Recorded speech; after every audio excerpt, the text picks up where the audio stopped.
अस्सलाम वालेकुम दोस्तों, कैसे हैं आप लोग? खैरियत से? दोस्तों, एक नई वीडियो के साथ आपकी खिदमत में हाज़िर। पिछली वीडियो का ये तसलसल है, उस पे डिस्कस हुआ माहिदा अमृतसर है क्या?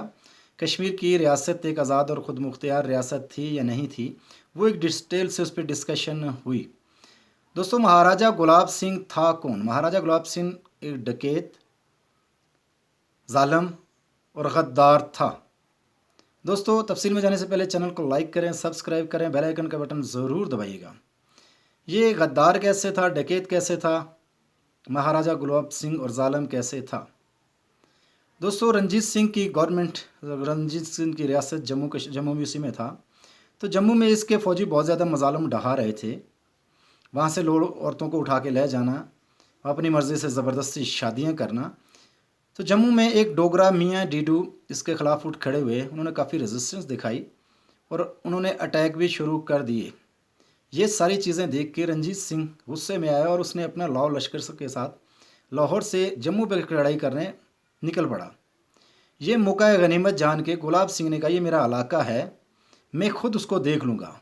तो गुलाब सिंह ने कमान की। गुलाब सिंह पहुँचा, उसने बड़ी बेदर्दी से और बड़े धोखे के साथ मियाँ डीडू को मार दिया। इस कार्रवाई की वजह से रंजीत सिंह ने खुशी में इसको अप्रिशिएट करने के लिए 1822 में जम्मू की रियासत का महाराजा बना दिया गुलाब सिंह को। जम्मू की रियासत का ये राजा बना। एक अपने जम्मू के लोगों को बचाना चाह रहा था, उसको मारने के बाद ये शख्स, ये किरदार जम्मू का राजा बन गया। बेसिकली गुलाब सिंह था कौन? गुलाब सिंह एक सिपाही रंजीत सिंह की आर्मी में भर्ती हुआ था। अस्तबल में इसकी ड्यूटी थी, घोड़ों की ये देखभाल करता था। एक घोड़ों की देखभाल करने वाला शख्स कैसे मियाँ डीडू को मारने के बाद एक रियासत का राजा बन गया? ब्रिटिश यहाँ ईस्ट इंडिया कंपनी, उन्होंने अपने लोग खरीदे। इसी असना में उनको एक गद्दार की ज़रूरत थी, तो गद्दार की शक्ल में उनको महाराजा गुलाब सिंह नज़र आया। उन्होंने अपनी रेशा दवानियों से रंजीत सिंह की जो लाहौर दरबार था वहाँ अपनी साजिशें शुरू कर दी। वहाँ आपस की लड़ाइयाँ, वहाँ के जितने भी रंजीत सिंह के बेटे थे, रंजीत सिंह का पोता था, उनको एक साजिशों के तहत मरवा दिया गया। जब लाहौर दरबार में हालात ख़राब हुए तो ब्रिटिश ने अटैक कर दिया। जब ब्रिटिश ने अटैक कर दिया तो रंजीत सिंह की फोर्सेस देख रही थी कि महाराजा गुलाब सिंह कब आके हमें सपोर्ट करेगा, लेकिन वो अंदर से तो ब्रिटिश के साथ मिला हुआ था, उसने कैसे सपोर्ट करनी थी। लेकिन ये मौका गनीमत जान के रंजीत सिंह की आर्मी भी उस टाइम लाहौर में दुकानें लूटना शुरू कर दी थी। रंजीत सिंह और ब्रिटिश की वार, इसको फिरोज शाह की लड़ाई भी कहते हैं।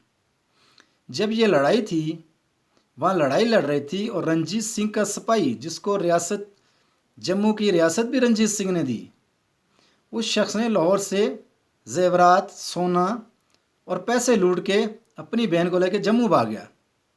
तो यहाँ ये इसने गद्दारी भी की, मियाँ डीडू को मारा, ये किलर भी था। तो इसका बड़ा घिनौना किरदार है महाराजा गुलाब सिंह को।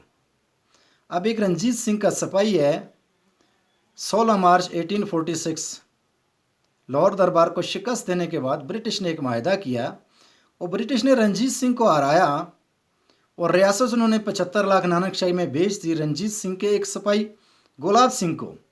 तो यह चीज़ बड़े सामने खुल के आ रही है कि ये शख्स गद्दार था। इसको गद्दारी के एवज ब्रिटिश ने ये रियासत दी। 75 लाख भी इसने किस्तों में दिया, क्योंकि जम्मू और कश्मीर से 60 lakh, more than 60 lakh per month ये रिकवरी करता था। तो इसने बड़ी अच्छी एक डील की। इसने लोग भी खरीदे और ज़मीन भी खरीदी। इस माहिदे के ख़िलाफ़ श्रीनगर में प्रोटेस्ट भी हुआ। बैनामा अमृतसर तोड़ दो, कश्मीर हमारा छोड़ दो, जिसके ख़िलाफ़ इन लोगों के ख़िलाफ़ इसने एक्शन लिया। वहाँ लोगों की किलिंग भी हुई। इससे पहले हम 13 जुलाई 1931 अजान के शुदा, ये बरसों से मज़ालम तो वहाँ डाए जा रहे थे। उसके बाद ये नया जुल्म शुरू हो गया था। पहले रंजीत सिंह कर रहा था, अब गुलाब सिंह की सूरत में इसने एक स्टेट खरीदी जहाँ हिंदुओं को नवाजा गया। कोई मुसलमान किसी सीनियर पोस्ट पे नहीं था, मुसलमान सिर्फ मजदूरी करते थे, बाकी ये अपने लोगों को नवाजता था। क्योंकि माहिदा अमृतसर में लिखा हुआ था कि इसकी रियासत जो है अपनी इसकी नरीना औलाद में जाएगी, तो ये इन्होंने लीज़ पे एक जगह खरीदी थी। ये कोई आज़ाद और ख़ुद मुख्तियार रियासत नहीं थी, क्योंकि वहाँ भेड़ बकरियों की तरह एक पूरी कौम को ख़रीदा गया था। लोग इसके अगेंस्ट थे और इसीलिए जब 1947 में ब्रिटिश यहाँ से निकले तो लोग उठ खड़े हुए। वो आज़ाद कश्मीर में जीबी वालों ने जीबी खुद आज़ाद करवाया। वादी में हर जगह लोग इसके स्टेट के ख़िलाफ़ इसलिए उठ खड़े हुए कि ये एक ज़ालिम था, एक गद्दार था, तो उसमें बेशुमार लोगों पे जुल्म भी ढहाए थे। ये ब्रिटिश का एक उन्होंने एक बफर स्टेट बनाई हुई थी, क्योंकि अफगानों का अटैक और रंजीत सिंह का अटैक इस एरिया से होते थे, जिसकी वजह से उनको यहाँ बफर स्टेट चाहिए थी। माहिदा अमृतसर भी हम देखते हैं तो उसमें भी ये सारी चीज़ें हैं। ये एक उन्होंने लीज़ पे एक एरिया दिया हुआ था, सारी गवर्नमेंट ब्रिटिश की थी और ये एरिया देख रहा था, क्योंकि इसकी फोर्सेस भी जब कहीं मसला होता तो फोर्सेस भी ब्रिटिश की हेल्प के लिए जाती थी। और अगर इसको कहीं प्रॉब्लम होती थी इस स्टेट में महाराजा गुलाब सिंह को, तो ब्रिटिश भी इसकी आके हेल्प करते थे। क्योंकि पिछली वीडियो में बता चुका हूँ, जब माहिदा अमृतसर हुआ तो इसने खड़े होके हाथ बांध के कहा था कि मैं आपका ज़र खरीद ग़ुलाम हूँ। लाहौर के गवर्नर अपनी बुक में खुद लिखते हैं कि इंसानों की तारीख में सबसे बुरी डील थी, एक पूरी कौम को बेच दिया गया था। तो ये कोई आज़ाद और ख़ुद मुख्तियार रियासत नहीं थी, ये महाराजा गुलाब सिंह, कुछ लोग इसको बहुत बड़ा हीरो करार देते हैं। ये एक गद्दार था, इसने रंजीत सिंह के साथ गद्दारी की थी। मियाँ दीदू के मारने में इसका किरदार था, लोगों पर बेशुमार मजालम ढाए थे इस शख्स ने। तो इसने एक एरिया और साथ में लोगों को भी भेड़ बकरियों की तरह ख़रीदा था, जिसका रिज़ल्ट यही निकला कि 47 में लोग इसके ख़िलाफ़ उठ खड़े हुए। तो ये जो लोग बताते हैं महाराजा गुलाब सिंह बहुत नेक आदमी था, बहुत अच्छा था, उसकी एक स्टेट थी। अगर उसकी स्टेट थी, बहुत अच्छा हुक्मरान था, तो लोग उसके ख़िलाफ़ क्यों उठ खड़े हुए? फिर 47 में यूएन में जो केस गया तो वहाँ उसको हरी सिंह क्यों नहीं लेके गया, नेहरू वहाँ लेके गया। फिर अभी किरण सिंह के अल्फाज, जो इनका पोता है इंडियन पार्लियामेंट में, yes it is an integral part of India, कि कश्मीर को वो कहता है कि वो इंडिया का इंटीग्रल पार्ट है, लाजमी जुज़्व है। तो जो स्टेट के वारिस थे जिन्होंने ख़रीदी थी, वो तो इंडिया के साथ अलाक करके वो बेच के निकल गए थे।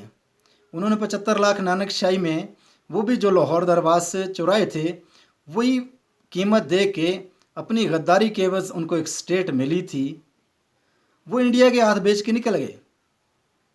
उन्होंने अपनी स्टेट के लिए कोई स्ट्रगल नहीं की। अभी जो जितने भी नेशनलिस्ट है, पहाड़ी नेशनलिस्ट, ये जो हमें एक अजीब सा सबक पढ़ाने की कोशिश करते हैं, ये माहिदा अमृतसर खुद पढ़ लें, गुलाब सिंह का किरदार देख लें, किरण सिंह के अभी अल्फाज देख लें, तो इनके सामने सारी चीज़ें आ जाएंगी। तो ये लोगों को एक गलत हिस्ट्री पढ़ा रहे हैं, लोगों का ब्रेन वॉश कर रहे हैं। कश्मीर कोई आज़ाद और ख़ुद मुख्तियार रियासत नहीं थी। गुलाब सिंह का किरदार देख लें, माहिदा अमृतसर आप पढ़ लें, तो आपके सामने सारी चीज़ें बिल्कुल क्रिस्टल क्लियर बिल्कुल सामने आ जाएगी। तो ये लोगों को गलत कहानियाँ, गलत हिस्ट्री पढ़ाते हैं। तो माहिदा अमृतसर आप देखेंगे, इस शख्स का किरदार देखेंगे जो एक गद्दार था, जिसने गद्दारी की थी, जो एक जालिम था। तो ये इसकी रियलिटी है। दोस्तों कमेंट्स बॉक्स में ज़रूर अपने राय का ख्याल कीजिएगा। Thank you so much for watching.